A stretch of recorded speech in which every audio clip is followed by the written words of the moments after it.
Welcome, current and future rovers. My name is Kawaku Mordred, just another man sharing his experience with Wua and what sort of strategies I will employ to save myself time, resources, and money. This small guide should be helpful for free to play players and budget spenders alike.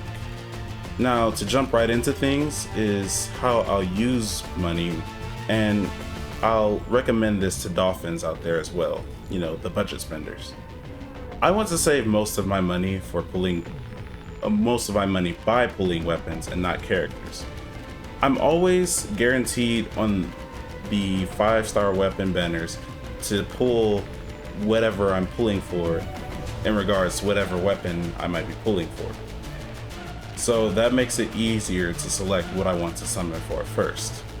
For characters, I will simply use as much as the free currency as possible to obtain the first 5-star I want, which is Kalkaro, who uses standard wish currency to obtain, and then any asteroid I've collected will be used to summon Jian, as he will be the first limited 5-star banner.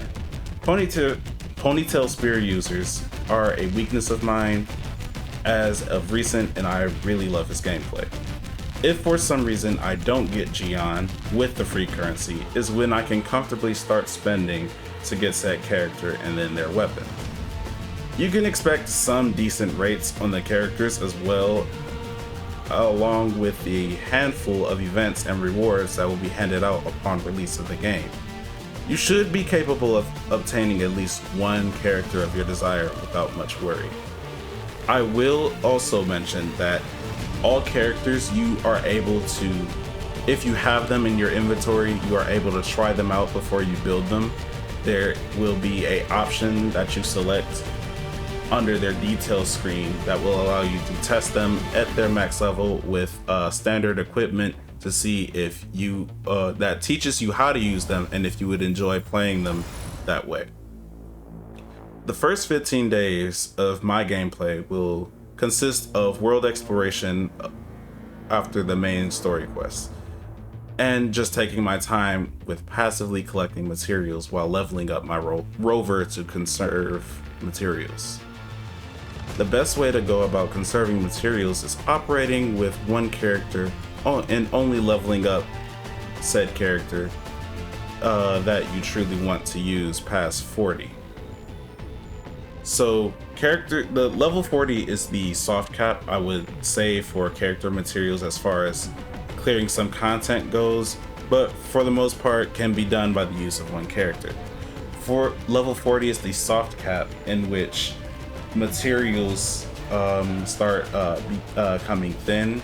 So it's not as bad at level 40, but it starts to get severe at 50 and 60 when you're ascending characters too many times. So that's why I recommend playing only one character and ascending one character you really like or like enough to ascend past 50 in order to clear most of the game content if you really want to just strategize and budget until you get the characters you actually want, so you don't have to wait too long to ascend those said characters.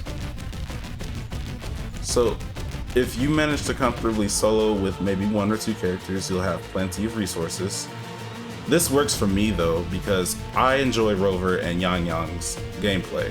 They work just fine for all of my early game requirements, especially since you only really need teams for optimal DPS in Tower of Adversity.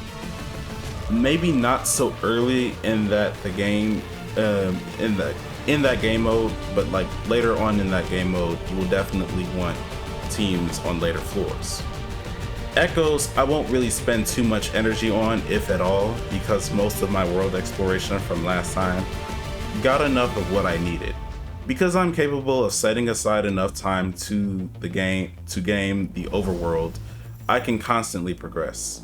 It might not be consistent, but it's good for the sake of me saving energy for actual ascension materials. And encountering boss enemies out in the world that are superior versions of their normal type, regardless of your level, you can kill them. You simply just have to learn their attack patterns and avoid dying if you fight them at a level deficient. This is relatively all simple, but illuminating for those without much information about the game. It helps having a actionable plan to achieve anything you want, and the same goes for this game. Just plan for something and you can make it happen, or you can reduce the amount of time wasted by following steps you create for yourself, like I have. I really do hope all of you are future rovers and will join us in what is hopefully one of the most fun free-to-play gacha games to come out to date. Keep in mind that anything you might not like about Wuwa will get improved if you join us in providing feedback, proper feedback, if there's anything you don't like upon the release of the game. They are the kind of devs that listen to important things that players care about. Once again, thank you all for watching, and I hope to see you in future content. Comments on any personal improvements I can make go a long way and are greatly appreciated. Subscribe for more, because I do plan to do small giveaways in the future once I reach a stable point of income. Roam freely, rovers.